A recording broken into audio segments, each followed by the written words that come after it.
আসসালামু আলাইকুম গাইস, চলে আসলাম আর একটা নতুন রেসিপি নিয়ে। সেটা অবশ্যই আমার ভিডিও প্রথমে দেখতে পাচ্ছেন আমি কি করব। এখানে আমি ফুচকা ভেজে নিলাম। একটা ফুচকা না, আমি সবগুলো ভেজে নিয়েছিলাম, তারপরে ভিডিও করতে মনে নাই এখানে, তাই একটা ভিডিও দেখেছি। আর এইদিকে আমি দেখতে পাচ্ছেন একটা বোলের মধ্যে কাঁচামরিচ, তারপরে ধনেপাতা কুচি করে নিয়ে তারপরে এখানে দিয়ে দিলাম ডাবলিটা দেওয়ার পরে একটা সিদ্ধ আলু আমি গ্র্যান্ড করে নিচ্ছি। তারপরে একটা সিদ্ধ ডিম দিয়ে দিচ্ছি ভালোভাবে গ্র্যান্ড করে। তারপরে দিয়ে দিলাম হচ্ছে গাজর, আর দিয়ে দিলাম হচ্ছে শসা। এইগুলো ভালোভাবে গ্র্যান্ড করে একটা সাইডে আমি রেখে দেবো। এগুলো গ্র্যান্ড শেষ হয়ে গেলে আমি এইগুলো রেখে দিব।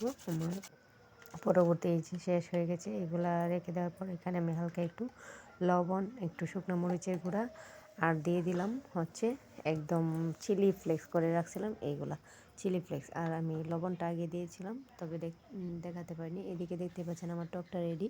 এই টকটাতে আমি দিয়ে দিলাম চাট মশলা, যেটা ফুচকার মশলা হিসেবে ব্যবহৃত হয় সেটা। তারপর দিয়ে দিচ্ছি হচ্ছে আরেক চামচ ওই পুরটাতে। এই পুরে আমি একটু পরিমাণে মশলা দিয়ে দিলাম, একদমই মনে ছিল না পুরে মশলা দেওয়ার জন্য।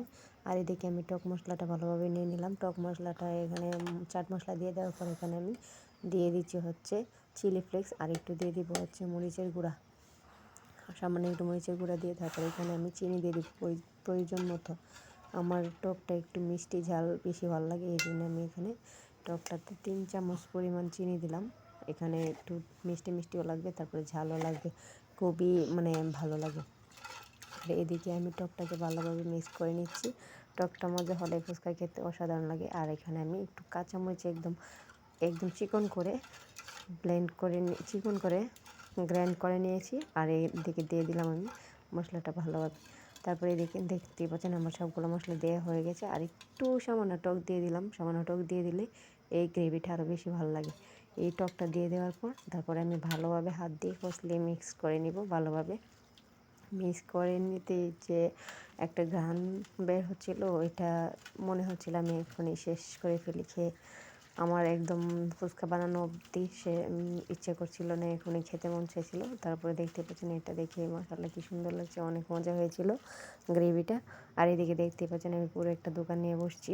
এখানে টকটাতে হালকা একটু কুচি করে পেঁয়াজ দিয়েছি, কাঁচা পেঁয়াজ।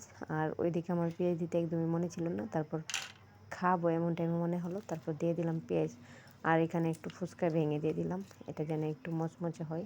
আর দেখতেই পাচ্ছেন খুব মিক্সটা ভালো হয়েছে। এদিকে আমি একটা ফুচকা রেডি করছি খাওয়ার জন্য। এখানে আমি একটা ফুচকার মধ্যে পোর নিয়ে নিলাম। পোর নিয়ে নেওয়ার পর তারপরে ভালোভাবে বেশি করে টক নিয়ে নিলাম।